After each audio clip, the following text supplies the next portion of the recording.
Colton lifts the box from Tessa's hands like it might stain him. "What is this supposed to be?" "It's for your watches," Tessa says. "I carved the cacti myself." He flips the lid, sees the velvet lining, snorts. "Cheap, worthless." "Colton," I say, steady. He doesn't look at me. He looks at his friends. "Handmade junk," he declares, and his voice carries. Laughter ripples. Tessa's jaw tightens. "I spent 4 months after school," she says, softer now. "Time you won't get back," he says, and he whips the box. Wood cracks against her cheek. The lid pinwheels, the hinge scrapes, and she staggers a step. "Enough," I say. Frank pretends to adjust his cap. "Boys joke," he mutters. Patty folds her arms. "She'll be fine. It's a scratch." Tessa lifts her chin. "I wanted to surprise you." "You did," Colton says. "You surprised me with trash." I step between them. Apologize. For what his eyebrows go up. For honesty. For hitting a kid in the face at your birthday. I say. Apologize to my daughter. He looks past me to the circle of men holding plastic cups. Everybody relax. He calls. Greer's in one of her moods. "You threw her work at her." I say. "Because it is nothing." He says. "Like that loan you keep whining about. Nothing." "Say you're sorry," Tessa says. Her voice doesn't shake. Colton smiles at her like she is a stray dog. "Here's my sorry," he says, and he tips his beer into the broken box and lets it drip. "There." I turn to my parents. "Are you watching?" Frank shrugs. He's had a long week. Patty reaches for napkins as if we spilled salsa. Let's not ruin the party. I take Tessa's hand. We're done here. Colton laughs. "Storm off. Greer. You always come back with money." I face him. "Not tonight." He leans in, breath sour and triumphant. "You need me to kiss the kids? Boo-boo. Will that open the bank again?" Tessa flinches. I speak to her. Not to him. "Go to the car." She hesitates, then walks. Colton calls after her. "Next time, bring something worth keeping." I pull my phone from my pocket. The screen reflects his grin. I step to the edge of the yard and aim at the curb where his 2019 sedan sits crooked. The shutter clicks. Colton's laugh bends. "What are you doing documenting?" I say. For what Frank asks, wary now. For closure. I say. For consequences. Patty's voice rises. "Greer. Be reasonable." Reasonable ended when he threw it. I say. "I am finished funding this." Colton steps closer. Voice low. "You would not dare." I meet his eyes. "Watch me. Greer. It is just until spring," Patty said. The heater ate the bill. "How much is just?" I asked. Frank cleared his throat. 1,300. Same as always. I opened my banking app. "Auto pay stays on," I said. First of the month. No more calls at midnight. Patty kissed my cheek like I had handed her oxygen. "You are a blessing." 2 weeks later. Colton slid a glossy folder across my kitchen table. Barrio Viejo storefront. Hand-thrown mugs. Tourists. We print money. "What is the number?" I said. 70,000. He said. Startup. Kiln. First 6 months' rent. Tessa colored at the counter and looked up. "Will you make cat bowls?" Colton winked at her. "If the banker says yes." The banker was not a banker. Miles Rutledge, attorney. Met us downtown. He read the terms like liturgy. 5.5% interest. 5-year note. Title on your 2019 sedan as collateral. If you default, we repossess. Colton grinned. "I will not default." Miles looked at me. "Do you understand cosigner risk?" "I do," I said. He slid the papers. Colton signed fast. I signed slower. At the dealership, the title changed hands. Colton drove off. Radio too loud. Hand out the window like a champion. For 6 months, deposits landed on the first. He sent photo shelves of bowls, tourists with paper bags, chalkboard letters promising a desert bloom collection. I forwarded everything to Miles. So far, so good. He said, Month 7 passed quiet. I texted Colton payment. He replied, supply issue. Clay doubled. I will catch up next week. Next week became the next. I called. You missed again. Relax. He said, it is growing pains. Send me receipts. I said. He hung up. I stared at the screen and opened another tab. The rent autopay sat on the calendar like a metronome. I did not touch it. I called Miles instead. Document the misses, he said. Do not argue. Keep the trail. I scrolled to the last cleared transfer and took a screenshot. Trail started. I said, camera on Priya asks, I want your face when I say this. I click it. You are dramatic today. She lifts her brows. You gave your brother $70,000 and your parents 8 years of rent. He threw a box at your kid. That is not drama. That is a pattern. Tessa steps into frame, butterfly bandage on her cheek. Hi, Priya. Priya softens. Hey, Tess. Proud of you for that box. She looks back at me. Greer, you are financing the apology tour. I turned on the repo. I say. Good, she says. Now turn off the drip. The rent. I say. Every dollar that says we can still treat you like this. Priya says. Name what stops. Tessa leans on my chair. I do not want to go back there. You will not. I say. Priya nods. Say it out loud. Greer. Script it. Send it. I open a new note. Miles. Proceed with default notice. Colton. Effective today.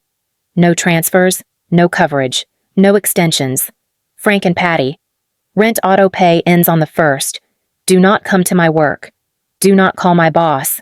All contact by email. Add consequence, Priya says. I type. Violations go to police or HR. I will file and enforce. Tessa watches my hands. Sign it. I add my name. Greer. Priya says. Now read it to me. I read it. Mouth dry. Voice steady. When I finish, she holds up 2 fingers. 2 more. What 2 sentences to yourself? She says. Write why. I type. Because Tessa deserves safety more than anyone deserves my money. Because love without boundaries becomes permission for harm. Priya exhales. Send them all. I copy, paste, hit send to Miles. I send the family message next. The outbox spins once and empties. My phone buzzes. Colton is calling. I let it ring. Miles calls before lunch. Notice of default is ready. 30-day cure period already half spent. Do I serve today? Serve today? I say. He pauses. Repo is separate. If there is no good faith payment by end of week, I authorize the tow. Authorize it. I say. Tessa looks up from homework. Is Uncle Colton going to be mad? He already is. I say. We are moving anyway. Miles clears his throat. Greer, a reminder on numbers. After 6 on-time payments, principal barely moved, with late fees, storage fees, and interest. A low auction could leave a deficiency. We are not guessing doom, but be prepared. Say the range, I say. Anywhere from 20,000 to 40,000, he says. Depends on the hammer price. Understood. My phone buzzes Colton. I answer on speaker. What did you send me? He demands. Some red-stamped garbage about default A notice. I say. It explains the cure period. I will not cure anything. He says. You cannot take my car. Miles, I say. Miles does not raise his voice. Sir, you pledged the title. If there is no payment, a repossession agent will recover the vehicle peacefully. You will receive an auction statement. Any remaining balance becomes unsecured debt we will pursue. You are bluffing, Colton says. I already hired the agent. Miles says. There is a long exhale.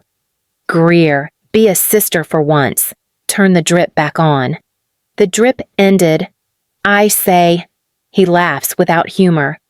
You are going to make Mom and Dad homeless. I open my banking app. The rent autopay sits there like a dare. I hold Tessa's gaze and slide the toggle. Autopay ends on the 1st. I say. They can call the landlord themselves. Patty dials immediately. Greer. The calendar says, decline. Fix it. I am done. I say. All requests by email. Frank comes on the line. You owe family. I owe my kid. I say. And hang up.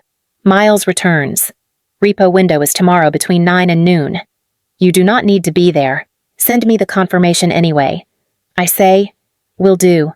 That night. Colton sends a string of messages, promises, threats, jokes, prayers as if one tone might crack me. I turn the phone face down. Tessa brings me the broken lid, sanded smooth. I can make a better hinge, she says. You already did. I tell her. The pounding starts at 1 in the morning. Tessa sits up. Mom, stay in your room, I say. The door thuds again. Harder. Colton shouts through the wood. Open up, Greer. We are talking now. I open the Ring app. His face fills the screen. Flushed. Bottle in hand. Colton, leave, I say through the speaker. This is not a conversation. He laughs. You want a conversation? You took my car. The tow is scheduled for morning. I say, go home. He kicks the baseboard. You think paper scares me? Default this? Another kick. Tessa's voice is small. Do I call the police? I am calling? I say. The dispatcher answers on the second ring. Address and emergency intoxicated family member beating my door. I say. Child inside. We are locked in. Is he armed? She asks. Glass bottle. Unknown else. I say. Units en route. She says. Stay on the line. Colton leans into the camera. You turned off their rent. Dad is sick. This is on you. I will speak by email tomorrow. I say. Leave now. He slams his palm, then his shoulder. The jam groans. Tessa grips my sleeve. He is going to break it. I lower the phone. Closet. Now. Lock it. Do not come out until I say. Her breath catches. Then she moves. The house settles into the kind of silence that listens. Sirens rise. Close. Cut. A knock. Measured. Tucson police. Colton staggers back. Overreact much, I answer through the door. 2 officers. Please identify. Officer Reeves and Officer Calder. A calm voice says, step away from the door. Sir. Colton mumbles. It is my sister. Family matter. Hands where we can see them. Reeves says. Ma'am, do not open yet. Tessa whispers from the bedroom. I am okay. I keep my voice steady. Copy. Reeves again. Firmer. Sir, turn around. Hands behind your back. Metal clicks. Colton snarls. You cannot arrest me at my sister's house. Calder's tone has no heat. You are being detained for disorderly conduct. If the resident requests, we will issue a trespass warning. Colton yells. Greer, tell them to let me go. I speak through the door. I want a trespass warning and a report. Reeves calls. Understood. Do you need medical? No. I say, a minor is present. She is safe. Stay inside. He says. We will advise when you can open. Colton's voice frays. Greer, this is nothing. You are making it a thing. Calder answers him. Not me. The door says otherwise. Footsteps. Radio chatter. The night exhales. Reeves returns to the door. Ma'am, it is clear to open a crack. IDs, please. I open the chain. He scans our licenses, taps the ring log, nods. We recommend an order of protection. You have grounds. I will file in the morning. I say. Calder offers a card. Call if he returns tonight. After they pull away, Tessa edges out, eyes wet but steady. Is it over? For tonight? I say. She studies the splintered trim. I want a code lock. We will install one. I say. At 9. Miles calls. Greer. There is a repo confirmed for 10. Proceed. I say. By noon. He calls again. Car recovered. Auction scheduled. Expect a statement and likely a deficiency. Send everything, I say. After dinner, Tessa holds the broken box lid, runs a thumb along the hinge scar. I am going to redesign it, she says. Stronger joints. No brass. Tell me what you need, I say. She thinks. Time. And no more surprises at the door. I can give you both, I say. The next morning, I stand at the clerk's counter. Order of protection. I tell the woman behind the glass. She slides the form. List incidents. I write the party, the pounding, the threats. When I finish, my hand shakes. I sign anyway. That afternoon, a locksmith shows me the keypad. Tessa enters a code. The deadbolt hums. She listens to the sound. That is better, she says. It is, I say, and I mean it. Priya pings me first. Do not come down yet. Your parents are at the gate. My desk phone rings before I answer. Slack. Reception says, they have a sign with your name. Priya appears at my pod. Greer. Breathe. Security is with them. I stand anyway. I will talk to HR. At the lobby, Marisol Alvarez from HR meets me with a clipboard. We have this. Please stay inside. Through the glass. Patty lifts a poster board. Ungrateful daughter in thick marker. Frank leans on his cane. Voice raised. Tell her to stop starving her family. Marisol keeps her voice level. Do you want us to deliver a verbal trespass advisement, or do you prefer I call police now? Advisement first. I say. She nods to the guard. He steps outside. Patty points at me. There she is. She cut us off. People should know. Frank wraps the poster with his knuckles. Her father needs medicine. Marisol taps her radio, then turns to me. We will escort them to the public sidewalk. If they remain, it becomes criminal trespass. The guard gestures outward with open palms. Patty protests. We are not dangerous. We are her parents. Marisol answers calmly. This is private property. You have been advised. My phone buzzes. Colton answer or I come too. I silence it. Priya edges closer. Do you want me to sit with you? Yes, I say. Patty's voice carries into the lobby. You owe us rent. Greer. I speak clearly through the glass. All contact by email. Do not come here. Frank barks a laugh. Look at the big office lady. Forgot where she came from. Marisol steps forward. Mr. Mercer. Mrs. Mercer. This is your final notice. Leave the property. Future attempts will result in a police response and a letter from council. Patty lowers the sign. We will pray for you, she says, and they shuffle to the curb. Marisol exhales. We are issuing a cease and desist on company letterhead. Legal will send it certified to the address on file. Thank you, I say. She studies my face. Do you need a quiet room before your sprint? I need 2 sentences. I say. Priya hears me and opens her laptop. Dictate. I speak while watching the sidewalk. To HR document today's incident, attach ring footage from last night, and note the order of protection against Colton Mercer. To legal, please include workplace trespass language for Frank and Patty Mercer, effective immediately. Marisol types, then looks up. Done. We have your back. Priya squeezes my shoulder. Let us ship the sprint. I nod. Let us ship. The landlord calls first. Ms. Mercer, this is Rita Lopez. Your parents missed the first. We served a 5-day non-payment notice. Thank you for the update, I say. Please send copies by email. Patty rings right after. Greer. It was a clerical thing. Turn the rent back on. I will not. I say. Frank grabs the phone. You want me dead. Insulin costs money. You can apply for a payment plan. I say. Ask Rita. She just called. He spits a curse and hangs up. Miles emails the auction sheet. Hammer price $35,000. He says over the phone. After storage, towing, legal, and unpaid interest, we project a deficiency near $45,000. We will proceed with judgment. Colton breaks in on the other line. You sold my car. It was auctioned. I say, title followed the contract you signed. He tries laughter and fails. Fine. I will work. I will drive deliveries. I need the car back. You cannot. I say. That night he texts a photo of a dented sedan. Borrowed. Working. He writes. The next afternoon, gas 40 a day. Net break even.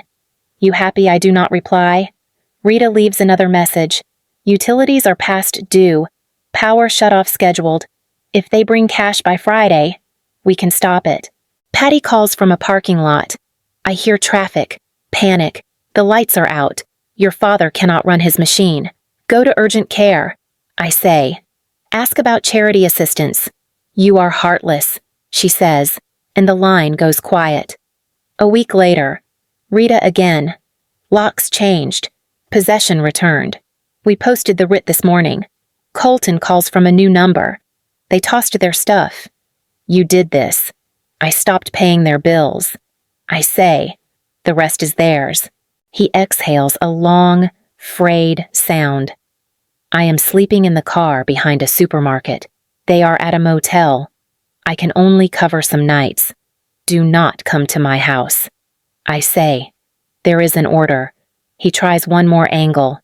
Tessa will hear what you did. Tessa saw what you did. I say, silence. Then the dial tone. Priya pings me. You okay? I type working. Then I add, hold me to it. Always, she replies. The envelope is thin and soft with handling. My name in shaky blue ink. I set it on the counter and call Tessa. I am opening it. She nods. I am here. 3 pages tear from a yellow pad. Greer. It begins. I was wrong. I see it now.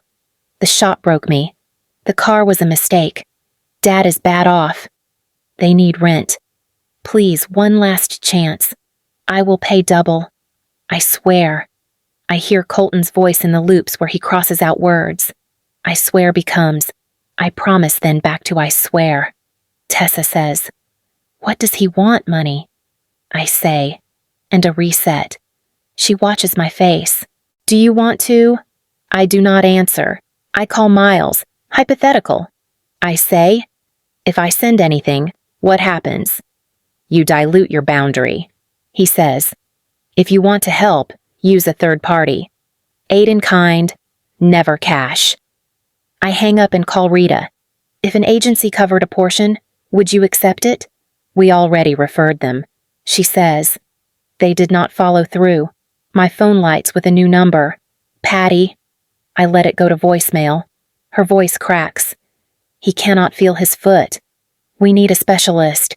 Greer, please. Tessa holds my arm. Mom, I pull a chair. I need to write something that I will not rewrite. She brings a blank postcard from the drawer.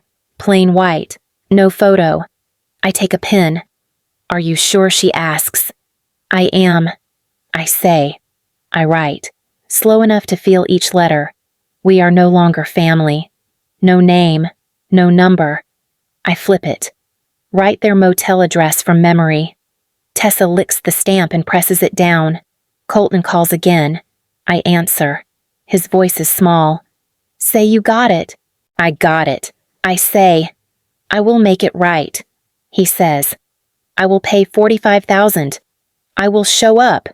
Just tell me what to do. Begin without me. I say. He starts to argue, then breathes into the phone like he is trying not to cry. I am not the monster you think. You threw a box at a child. I say. Start there. He hangs up. Tessa touches the postcard. I will walk with you, she says. We take it to the corner box. I slide it in and listen for the small rattle as it lands. Tessa slips her hand into mine. Neither of us speaks. Your offer letter, Priya says, sliding her phone across my desk. Senior title, stock units. You earned this. I read the line twice. I almost lost it at the lobby. You held the boundary, she says. Sign it.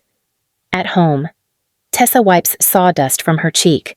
I changed the joints, she says, lifting a new box. Dovetails. No brass. I run a finger along the seam. It is clean. She smiles. The county fair is in 2 weeks. I want to enter. Do it. I say. I will carry it in. Her therapist calls after their last session. She is sleeping through the night. Dr. Loring says, "We can pause.